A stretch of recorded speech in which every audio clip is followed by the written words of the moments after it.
بسم اللہ الرحمن الرحیم۔ سسرال والے بہت اچھے تھے سوائے میری نند کے۔ ایک روز میری نند نے رات کو سب کے سونے کے بعد اپنے عاشق کو گھر بلا لیا اور اس لڑکے کو میرے کمرے میں بھیج کر پیچھے سے نند نے گھر میں شور مچا دیا۔ پھر سارا الزام مجھ بیوہ پر ڈال دیا۔ میں عدت میں بیٹھی تھی۔ سسرال والوں نے برا بھلا کہہ کر مجھے گھر سے نکال دیا۔ پھر آدھی رات کو وہی لڑکا مجھے اپنے گھر لے گیا اور عدت پوری ہوتے ہی اس نے مجھ سے نکاح۔ میری شادی کو بس 1 سال ہی ہوا تھا۔ میرے شوہر بے حد اچھے اور خیال رکھنے والے تھے اور مجھ سے بہت محبت کرتے تھے اور ہمیشہ میری تعریف کرتے رہتے۔ باقی گھر والے بھی اچھے تھے لیکن میری نند سیما کا رویہ میری سمجھ سے باہر تھا۔ عجیب سرد رویہ تھا۔ ہر چیز سے لاتعلقی برتنا شاید اس کی عادت بن چکی تھی۔ میں کبھی کبھی اس سے بات کرنے کی کوشش کرتی مگر وہ مجھے نظر انداز کر دیتی۔ پھر میں نے بھی اس سے بات کرنا چھوڑ دیا اور اپنے کام سے کام رکھتی۔ ایک دن میرے شوہر ڈیوٹی سے واپس لوٹے تو بہت تھکے ہوئے لگ رہے تھے۔ آنکھیں بند کر کے لیٹ گئے۔ انہوں نے مجھے بلایا تو میں فوراً ان کے پاس پہنچی۔ انہوں نے پیار سے مجھے مخاطب کرتے ہوئے کہا، نرمین تم سے ایک بات پوچھوں؟ میں نے ہاں میں سر ہلا دیا تو وہ کہنے لگے، تم کبھی میرا ساتھ تو نہیں چھوڑو گی؟ میرا ہاتھ ہمیشہ تھام کے رکھنا، مجھے چھوڑ کر کبھی نہ جانا۔ تو میں نے ان کو آگے سے جواب دیا، ہمیشہ ساتھ دیتی آئی ہوں مگر آپ ایسا کیوں پوچھ رہے ہیں؟ میں بہت حیران ہوئی کیونکہ میں نے آج سے پہلے ان کا ایسا ہارا ہوا انداز نہیں دیکھا تھا۔ بس ٹھیک ہے تم ساتھ دینا، میرے لیے بہت دعا کرنا، مجھے نیند آ رہی ہے اور تم یہیں بیٹھی رہو میرے پاس، وہ کہہ کر خود سو گئے اور صبح تک وہ اپنا سفر باندھ کر چل بسے اللہ میاں کے پاس ہمیشہ کے لیے۔ ان کا جانا سب کو ویران کر گیا۔ آنکھیں برس برس کے تھکنے لگی لیکن وقت سب سے بڑا مرہم ہے، لہٰذا وقت کے ساتھ ساتھ دکھ میں قدرے کمی واقع ہوئی۔ جب ایک رات میری نند سیما نے سب کے سوتے ہوئے اپنے عاشق سمیر کو گھر کے پچھلے حصے میں بلوا لیا، اندر دیوار پھلانگتے ہوئے اس کا پاؤں گملے سے لگا جس کی وجہ سے گملہ نیچے گرا تو سب گھر والے جاگ گئے۔ سیما گھر والوں کے جاگنے کے بعد بہت ڈر گئی اور جب کچھ سمجھ نہ آیا تو جلدی سے سمیر کو میرے کمرے میں بھیج کر خود کھڑکی سے اپنے کمرے میں چلے گئی۔ میری عدت کو مکمل ہونے میں کچھ دن ابھی باقی تھے۔ باہر کھٹکا سن کر میں گہری نیند سے جاگی اور لائٹ آن کی۔ کمرے میں کسی لڑکے کو دیکھ کر پہلے تو میں ڈر گئی اور جلدی سے چہرہ لپیٹتے باہر کو بھاگی۔ جیسے ہی میں نے دروازہ کھولا سب گھر والوں کو اپنی چوکھٹ پر کھڑے پایا۔ اس سے پہلے کہ میں کچھ سمجھتی سب میرے کمرے میں جھانکنے لگے اور وہاں سمیر کو پا کر سب نے مجھے مارنا شروع کر دیا۔ بے شرم تجھے شرم نہیں آئی؟ عدت میں ہو اور شوہر کو گئے ابھی کچھ وقت ہی ہوا ہے اور تم یہ حرکتیں کر رہی ہو۔ ادھر عدت بھی پوری نہیں ہوئی اور تم اپنے منہ پر کالک مل رہی ہو۔ عدت پوری ہونے کا ہی انتظار کر لیتی اور اپنے عاشق کو اپنے گھر بلوا لیا۔ شوہر کے ساتھ ہی مر جاتی بلکہ اس کی جگہ تو ہی مر جاتی۔ کس طرح سے آنکھوں میں دھول جھونک دی، ہمیں کہیں کا نہیں چھوڑا۔ جوتوں تھپڑوں گھونسوں کے بیچ میرے کانوں سے کچھ ایسی ہی آوازیں ٹکرانے لگی، جا نکل جا ہمارے گھر سے، دفع ہو جا۔ آخری آواز یہیں سنائی دی کیونکہ اس کے بعد مجھے کچھ ہوش نہ رہا، میں نیم بے ہوشی کی حالت میں چلی گئی تھی۔ میرے ساتھ ساتھ سمیر کو بھی بہت مارا گیا اور ہم دونوں کو گھر سے باہر نکال کر دروازہ بند کر دیا گیا۔ رات کے اس پہر زخمی حالت میں ایک کونے میں گری پڑی دیکھ کر نہ جانے کب سمیر مجھے سہارا دیتا اپنے گھر لے آیا۔ اگلے دن ایک بوڑھی خاتون کی آواز پر جب میں اٹھی تو وہ سفید کپڑے کو اپنے چہرے کے گرد لپیٹے وہ قرآن پڑھ رہی تھی، ساتھ ساتھ میرے زخم پر مرہم لگا رہی تھی۔ ایک دم میرے دل میں سکون اترنے لگا، پر بوڑھی عورت نے مجھے کہا کہ تم آرام کرو، میں تمہارے لیے کھانا بھجواتی ہوں اور ہاں روم میں تمام چیزیں موجود ہیں، جس چیز کی ضرورت ہو وہ لے لینا۔ میں نے اپنے کچھ کپڑے بھی یہاں رکھ دیے ہیں۔ میں نے سمیر سے کہہ دیا ہے کہ وہ واپسی پر تمہارے لیے پہننے کے لیے کچھ کپڑے لے آئے گا اور اگر کوئی اور چیز منگوانا ہو تو بتا دینا۔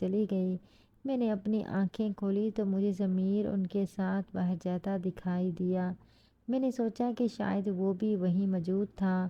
اس دن کے بعد میں نے کبھی بھی ضمیر کو نہیں دیکھا۔ اس کا گھر بہت خوبصورت اور دنیا کی تقریباً ہر چیز موجود تھی۔ ضمیر کے گھر میں اس خاتون کا جو رشتے میں اس کی دادی تھی اور کچھ ملازمین اور ضمیر کے سوا کوئی نہیں رہتا تھا۔ میرا زیادہ تر وقت اپنے کمرے یا دادی کے کمرے میں گزرتا۔ میرے زخم کافی حد تک بھر چکے تھے، مگر ان زخموں کا کیا جو روح پر تھے۔ کچھ دن بعد عدت ختم ہوئی تو مجھے دادی باغ میں لے آئی اور اس کی حفاظت کی ذمہ داری مجھے سونپ دی۔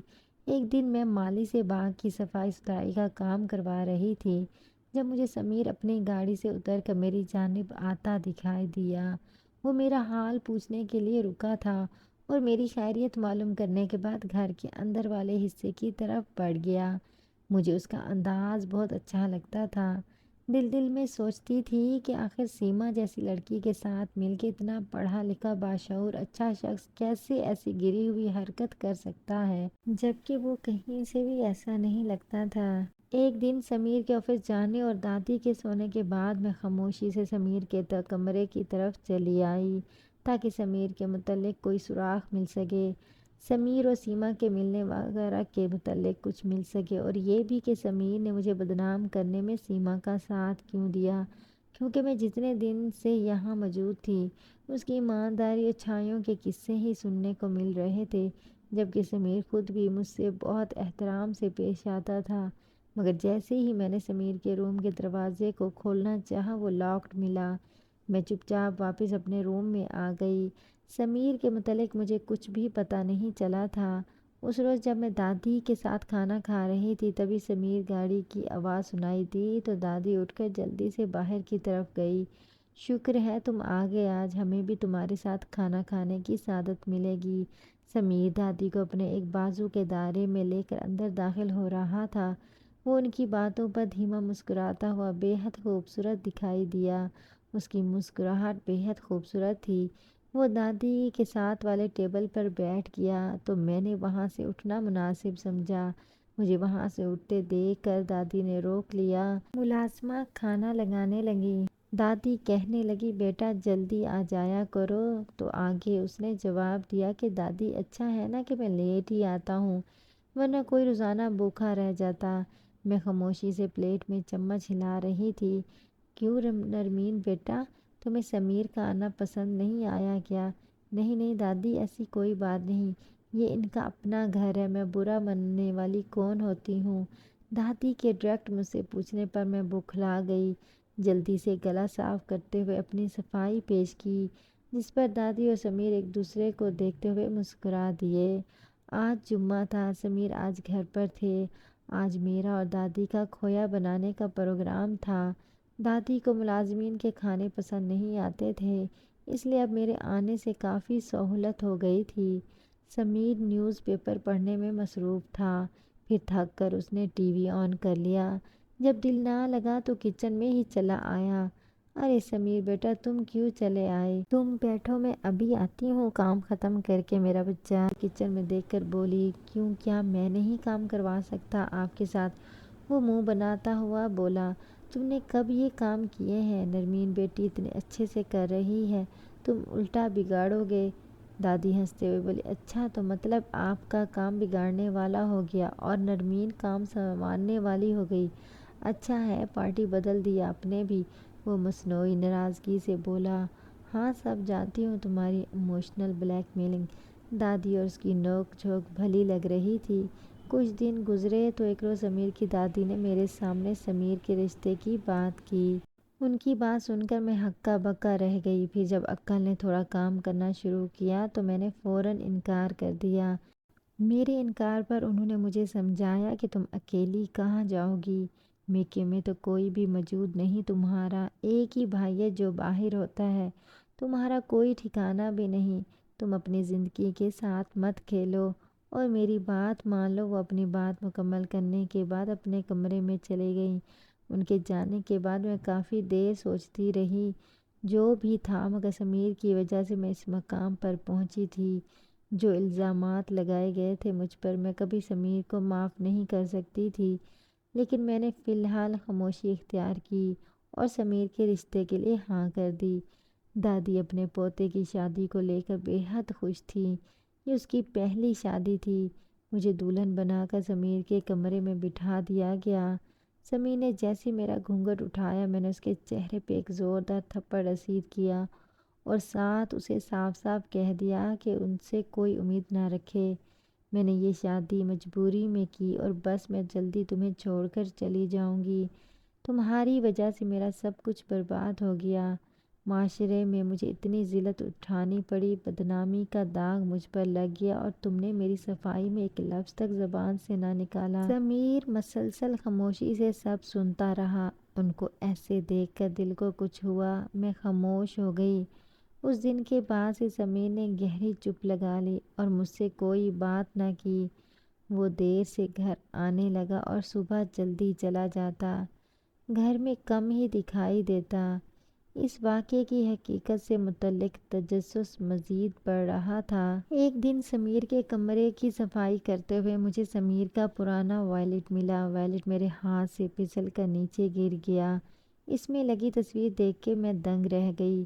اس میں میری تصویر تھی، میرے کالج کے زمانے کی، مگر وہ سمیر کے پاس کہاں سے آئی، جبکہ مجھے تصویر بنانے کا کوئی شوق نہیں تھا۔ سمیر کا انتظار کرنے لگی کہ ان سے پوچھوں گی، مگر رات دیر تک انتظار کرتے کرتے میں سو گئی۔ صبح اٹھی تو سمیر کہیں نہیں تھے۔ ملازمین سے پوچھنے پر پتہ چلا کہ سمیر آج گھر آئے ہی نہیں۔ میری پریشانی بڑھنے لگی۔ یہ دن میں باغ میں کرسی پر بیٹھی مالی سے پودے ٹھیک کروا رہی تھی۔ تبھی ملازم نے مجھے بتایا کہ کوئی سیما نامی لڑکی مجھ سے ملنا چاہتی ہے۔ ملازم میری ہدایت کے مطابق اسے گھر کے اندر لے آیا۔ مجھے سیما پر بہت غصہ تھا۔ میں اس سے وہ سوال پوچھنا چاہتی تھی جس نے مجھے بے چین کر رکھا تھا۔ اس نے میرے ساتھ ایسا کیوں کیا؟ سیما بہت پریشان دکھائی دی۔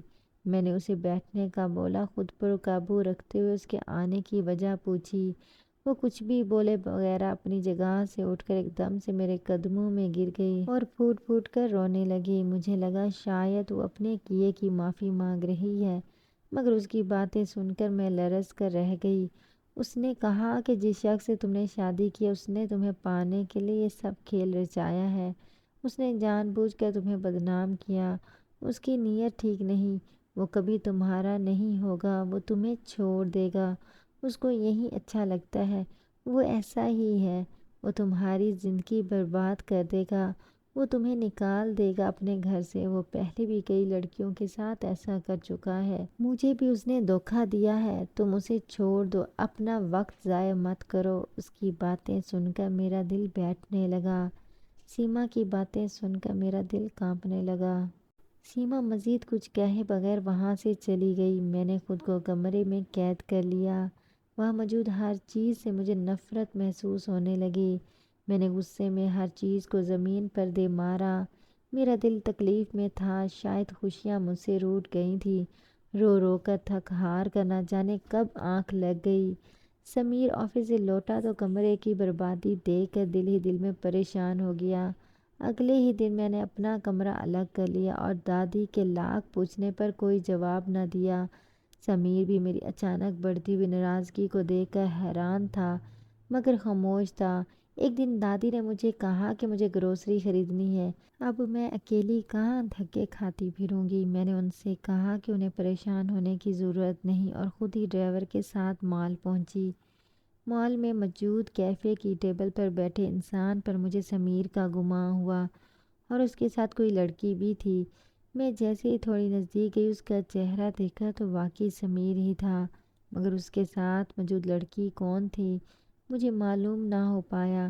سمیر کو کسی لڑکی کے ساتھ مال میں دیکھنا میرے لیے پریشان کن تھا۔ مجھے معلوم ہو گیا تھا کہ اس گھر میں میری کوئی جگہ نہیں۔ جلد ہی میں نے سمیر سے علیحدگی کا مطالبہ کر دیا۔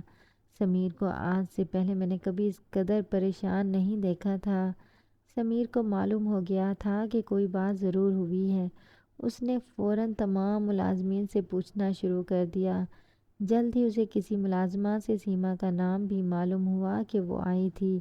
وہ سمجھ گیا تھا کہ یہ سب کھیل سیما کا کھیلا ہوا تھا، لہٰذا اگلے ہی روز وہ سیما کو زبردستی اپنے ساتھ گھر لے آیا۔ کیا کہا تم نے؟ نرمین سے دوبارہ کہو، وہ سیما پر چلا رہا تھا۔ کچھ نہیں، میں تو بس ملنے آئی تھی، نرمین میری دوست ہے اس لیے۔ بتاؤ نرمین، وہ گھبرائی ہوئی تھی۔ تم اس بیچاری کو ڈرا دھمکا نہیں سکتے، جانے دو اسے۔ میں نے جلدی سے آگے بڑھ کر سیما کو سنبھالا اور ساتھ ہی سمیر کو ڈانٹا۔ ایسے تو نہیں جا سکتی یہ، جو کچھ بھی تم نے اس دن نرمین سے کہا وہ سب دوبارہ کہو، ورنہ تم مجھے جانتی ہو نا۔ وہ اس پر دھاڑا تھا۔ سیما خوفزدہ ہو گئی اور ڈر کے مارے تمام باتیں بتا دیں، جو بھی اس دن اس نے نرمین کو کہا۔ سمیر کی آنکھوں میں خون اتر آیا۔ اس نے سیما پر ہاتھ اٹھانا چاہا مگر میں نے درمیان میں آ کر سمیر کو روک دیا۔ میں رو رہی تھی، سمیر سے دیکھا نہیں گیا تو بولا، میں مانتا ہوں کہ مجھ سے غلطیاں ہو گئی ہیں، میرا طریقہ غلط تھا، مگر میری نیت صاف تھی۔ میں تمہیں بہت سال پہلے سے پسند کرتا ہوں۔ تم لائبریری آتی تھی تب ہی میں نے تمہیں پسند کر لیا تھا، اور ایک دن چھپ کر تمہاری تصویر بھی بنا کر اپنے پاس رکھ لی، لیکن کبھی تم سے بات نہیں کی۔ پھر تم نے لائبریری آنا بند کر دیا۔ میں نے تمہیں بہت ڈھونڈا، مجھے کسی دوست سے تمہارا پتہ تو ملا، لیکن وہ پتہ تمہارے سسرال کا تھا۔ تمہاری شادی ہو چکی تھی۔ میں نے دل پر جبر کیا۔ پھر اس دوران میری ملاقات سیما سے ہو چکی تھی۔ یہ مجھے پسند کرتی تھی مگر میں شادی نہیں کرنا چاہتا تھا۔ پھر مجھے سیما سے ہی معلوم ہوا کہ تم بیوہ ہو گئی ہو۔ سیما نے مجھے اپنے گھر بلوایا لیکن میں نے انکار کر دیا، لیکن اس کی ضد کرنے پر میں چلا آیا۔ دل میں بس تمہیں ایک نظر دیکھنے کی طلب تھی اور اتنے عرصے بعد یہ موقع گنوانا نہیں چاہتا تھا۔ تقدیر نے مجھے پھر سے ایک موقع دیا۔ مجھے معلوم نہیں تھا کہ تم عدت میں ہو۔ میں سوچ بھی نہیں سکتا تھا کہ سیما ایسے حالات میں ایسا کر سکتی ہے۔ اس نے زبردستی مجھے تمہارے کمرے میں دھکیل دیا۔ میں سمجھا کہ کمرہ خالی ہے اور جب تک میں کچھ سمجھ پاتا تب تک سب آ چکے تھے۔ ہاں میری غلطی ہے کہ نرمین جو تمہاری صفائی میں کچھ نہ بول سکی۔ سب اتنا اچانک ہوا کہ مجھے خود سمجھ نہیں آیا۔ اس کے لیے میں آج بھی شرمندہ ہوں۔ وہ رو رہا تھا، میرا دل پگھلنے لگا۔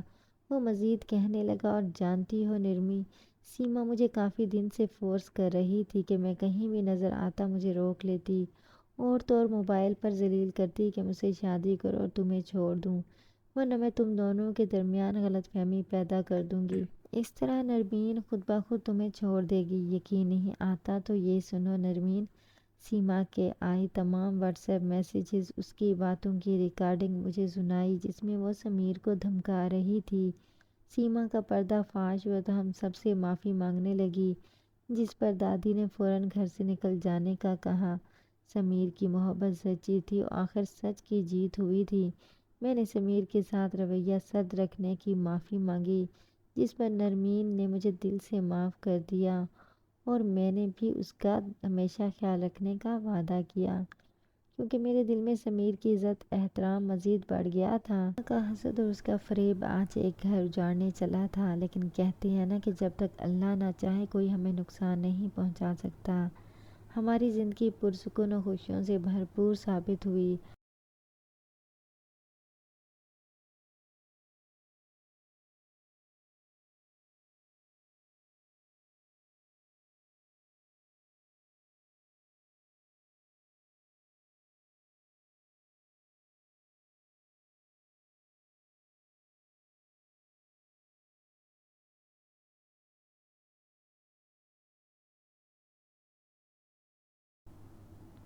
اور ہر غم کی پرچھائی ہم سے دور ہو گئی۔